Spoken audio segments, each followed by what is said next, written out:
বাংলাদেশে? বাংলাদেশে আমি তোমাকে ভালোবাসি। আর ইমিগ্রেশন অফিসার এত মানে পোলাইট আর ফ্রেন্ডলি ছিল, আমাকে এই বেডটা দিয়েছে। এই বেডটা বলতে কি এখন সে বলছে যে টোটাল রুমটাই তোমার। রুমে সব কিছু ধুয়ে আসলাম খাওয়া দাওয়া করতে।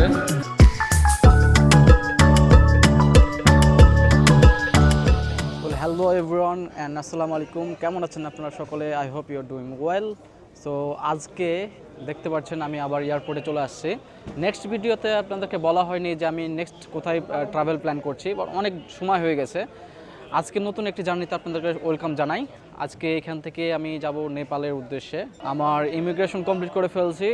নেপালে একটু হাইকিং করব এবং নেপালের আশেপাশের এরিয়া আপনাদের সাথে তুলে ধরার চেষ্টা করব। আপনারা অনেকে প্রশ্ন করছেন, আমি গত ব্লগ যেটা করছি যে ভিয়েতনামের ব্লগ করছি এবং মালয়েশিয়ার ব্লগ করছি, তো ওখানে আপনারা অনেকে ভিসা সম্পর্কিত অনেক তথ্য জানতে চাইছেন। সো এটা আমি জানাবো আপনাদেরকে খুব শীঘ্রই।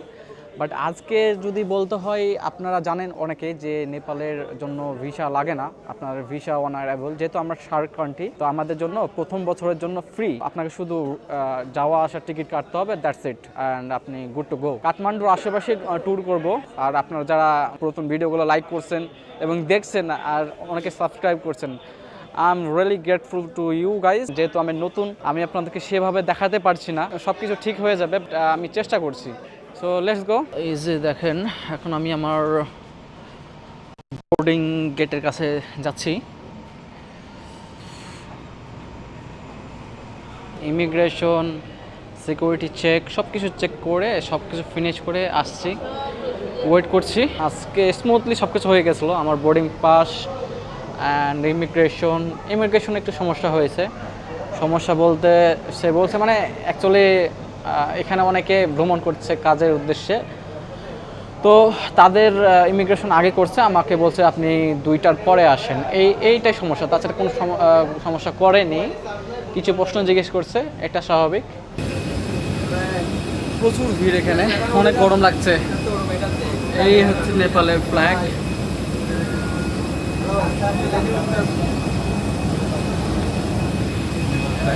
দেখতে পাচ্ছেন প্রচুর ভিড়। 3, 4, 5, 7.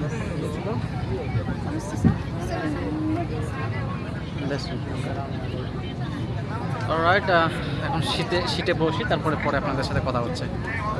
আমার সিটে বসে আছি, দেখেন চারি সাইডে তারা। এটা হচ্ছে নেপালের হিমালয় এয়ারলাইন্স। অনেকে অনেক কথা বলে, বাট ভালোই এখন সোফার, এখন ভালোই সব কিছু তো ভালো দেখলাম। তাদের স্টাফ থেকে শুরু করে সব কিছু ভালোই তারা সার্ভিস দিচ্ছে। আমি তাদেরকে রিকোয়েস্ট করছিলাম উইন্ডো সিট নেওয়ার জন্য, কারণ উইন্ডো সিট নিলে ভালো হবে। যেহেতু ফার্স্ট টাইম নেপাল যাচ্ছি, একটু নেপালের উপর থেকে উপরের ভিউটা একটু দেখার মানে প্রয়োজন। তো দেখা যাক, এই যে সামনে দেখেন এখন পর্যন্ত লোডিংই শেষ হয়নি।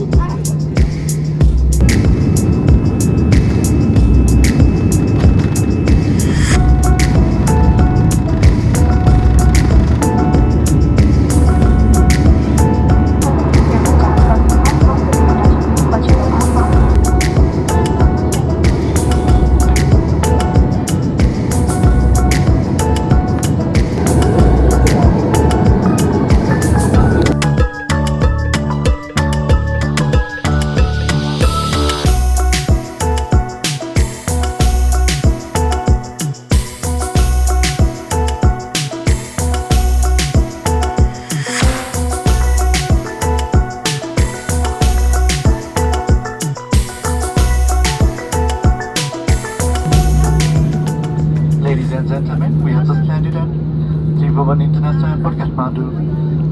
The local time is 47 minutes past 5 and the evening altitude temperature is 19 degrees Celsius. For your comfort and safety, please remain seated with a single person until the exam is completely stopped and fasten seatbelt has been switched off. Thank you, sir. অবশেষে welcome to Nepal. নেপালে চলে আসছি। এই ছিল Himalaya airlines. Gulshan বের হচ্ছে, ঠান্ডা প্রচুর বাইরে। তো সোফার হিমালয়ান এয়ারলাইন্সের এক্সপিরিয়েন্সটা ভালোই ছিল।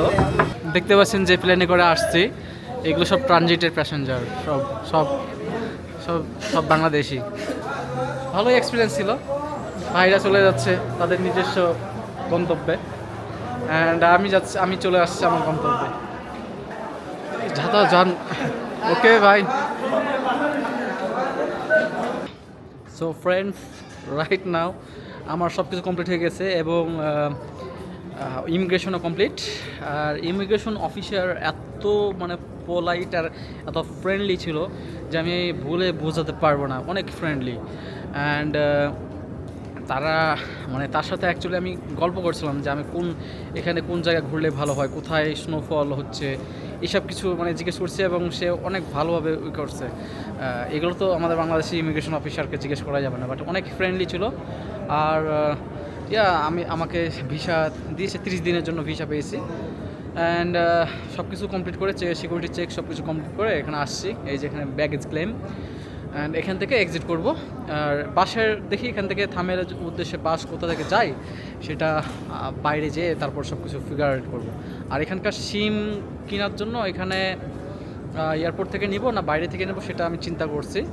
বাট এখন দেখা যাক এখন কোন সিমটা ভালো হয়, আশেপাশের লোকজনকে জিজ্ঞেস করব, দেন আই উইল সি কোনটা ভালো হবে। So yeah that's it. চলুন বাইরে যাই এবং দেখি। সো এখানকার টাকাটাও ভাঙিয়ে নিলাম। কত $66 মতন ভাঙাইছি, বেশি ভাঙাইনি, 135 করে দিচ্ছিল। এখানে জিজ্ঞেস করে নিলাম যে কোন সিমটা নিলে ভালো হবে। এনসেল করে নামে একটা সিম আছে, ওইটা কিনতে বললো। ভিতর থেকে মানে বললো যে বাইরে থেকে কিনো ভালো হবে। এখন দেখা যাক বাইরে যাই, এই ভিতর থেকে 100 রুপি নিবে, বাট বাইরে থেকে এখন দেখা যাক কত নিচ্ছে। যাবো এখন বাইরে। এই তো কত সুন্দর করে সাজাইছে, এটা হচ্ছে এক্সিট পয়েন্ট, এখান থেকে এক্সিট করা যাবে। হচ্ছে এনসেল, দেখি তাদের কাছে সিমের প্রাইস কত কি। Excuse me, how much is it for SIM? For no block, sir. No, I'm just making mine. Yes, sure. For how many days? Huh? For how many days? It would be 5 days only, 5 or 6 days. Just 5 days. No, 6 days, 6 days. 12 GB will be okay. 28 GB, 12. 12 GB. Yeah. How much it is? 500. 500, Yeah. Nepali 500. 500 Nepali 500. with the SIM. With same package everything. All right, give me one. Yeah, please. In front. Yeah. So এখান থেকে 400 rupee নিচ্ছে এখানকার নেপালি। এখান থেকে সিমটা নিই। So ওই জায়গাতে দেখলেন সিম কিনছিলাম। এখন আমি জানি না যে সিমটা যেটা নিয়েছি সেটা লাভ হয়েছে কি লস হয়েছে, কারণ আমি যেহেতু এখানে নিউ।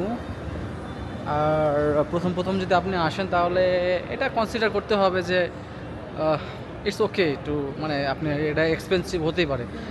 অলদো আপনি যদি বাইরে থেকে কিনতেন তাহলে একটু চিপ রেটে পাইতেন, বাট আই ডোন্ট নো, বাইরে যেয়ে জিজ্ঞেস করতে হবে যে এনসিলের প্রাইস কত। বাট আমি 400 টাকা পে করলাম, 8 জিবি আপনার। দেখা যাক, আমার 8 জিবিতে কাম চলে যাবে, কারণ যে আমি অত বেশি কিছু ইউজ করব না, অনলি ফর ম্যাপ এগুলোর জন্য ইউজ করবো। যে বাইরে থেকে অনেক ঠান্ডা আবহাওয়া আসছে, এখান থেকে ভিতরে ছিলাম তো বুঝতে পারিনি, বাইরে অনেক ঠান্ডা আবহাওয়া। ঠান্ডা, ফার্স্ট এক্সপ্রেশন হচ্ছে ঠান্ডা আবহাওয়া। ভিতরে জিজ্ঞেস করলাম যে এখানে স্নোফল কোথা দেখতে পাবো, বাট এখানে তারা বলছে যে এখন স্নোফল দেখার কোনো চান্স নেই, কারণ যে স্নোফল অলমোস্ট ওভার। মানে আমি আশা করে আসছিলাম যে আশেপাশে স্নোফল দেখবো। বাসাতে আমার কথা বলতে হবে, অনেক কথা বলা হয়নি, বাসাতে কথা বলবো। সিম ঢোকালাম, এখন কথা বলি। চলে আসলাম এয়ারপোর্টের এরিয়া থেকে। এখন আমি আছি রাতনা পার্ক বলে একটা জায়গা আছে, এখানে নামিয়ে দিল। এইসব গাড়িতে করে আসতে হলো। এই গাড়ি, এগুলো হচ্ছে ব্যাটারি চালিত অটো রিক্সা বলতে পারেন। আর এখানে দেখেন কত মানুষ, এখানে কি জানি এদের আজকে কোনো অনুষ্ঠান আছে কিনা। যতগুলো রাস্তা দেখলাম সব রাস্তাতেই মানুষ, প্রচুর মানুষ। একটু জিজ্ঞেস করি যে কি জিনিস। Today is festival, Sonam Lusar. There is so many people right now.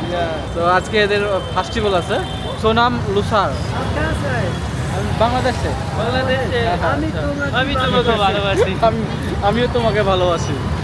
তো দেখতে পাচ্ছেন এখানকার মানুষজন আসলে ফ্রেন্ডলি, तो यहाँ से थामिल के लिए गाड़ी मिलेगा ना? मिलेगा और यही गाड़ी ना नहीं ये नहीं मतलब ड्राइव करना पड़ेगा ইন্ডাই। সো এই হচ্ছে আমার হোস্টেল, বিগট্রি হোস্টেল।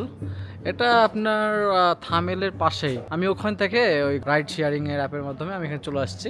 আর 7টার পরে এখানে কোনো বাস চলে না। যাই হোক চলে আসলাম কোনো রকম ভাবে। আপনারা ওইখান থেকে আমি সাজেস্ট করবো ওইখান থেকে আপনি হুন্ডা যদি করেন আসেন হুন্ডাতে করে তাহলে 100-150 টাকা মতন খরচ হবে, 150 rupee. So yeah that's it. So দেখি ভিতরে যাই এবং চেক ইন করি, তারপরে রুম কেমন আপনাদেরকে দেখাবো। এখন আমি চলে আসছি আমার হোস্টেলে। এই হচ্ছে আমার রুম। আমাকে এই বেডটা দিয়েছে। এখন এই বেডটা বলতে কি এখন সে বলছে যে টোটাল রুমটাই তোমার, আজকে কেউ আসবে না, তুমি আরামসে যে কোনো জায়গাতে থাকতে পারো। আর এই হচ্ছে toilet area, share toilet. So এটার কস্ট আমার পড়ছে ডলারে যদি ধরতে হয় তাহলে $6। রুমে সব কিছু ধুয়ে আসলাম খাওয়া দাওয়া করতে। দেখি এখানে কিছু খাওয়া দাওয়ার ভালো কিছু পাওয়া যায় কিনা। একটা রেস্টুরেন্টে খেতে আসলাম, এখানকার লোকাল যে গান সেই গান গাইছে, মানে বুঝতে পারছি না বাট ভালো লাগছে। আজকে অনেক হ্যাসেল গেছে আমার উপর দিয়ে, কারণ এয়ারপোর্টে আসার পর থেকে দাঁড়িয়ে থেকে টায়ার্ড ফিল করছি। কাহিনী হয়েছে এরকম যে আপনাদেরকে যেটা বলছিলাম, ইমিগ্রেশন অফিসার অনেকক্ষণ ধরে দাঁড় হয়ে থেকে এসে আমার সবকিছু চেক করে বলছে যে আপনি এটা অন্য জায়গা থেকে মানে আরেক জায়গাতে পুলিশের বক্স করা আছে ওইখান থেকে চেক করে নিয়েছে। ওখানে গেলাম তো বলছে যে আপনার এখন তো ফ্লাইট কটার দিকে আমার হচ্ছে 4:30 যদি হয় তাহলে আপনি এখন ইমিগ্রেশন করতে পারবেন না, আপনি দুইটার পর আসেন। এই হচ্ছে অবস্থা ওখানকার। খাবারটা চলে আসছে, আপনাকে যদি দেখাই। This is only vegetable right? Only veg, okay. তো এই হচ্ছে খাবার। হাত ধুয়ে এসে খাওয়া দাওয়া করে নিই।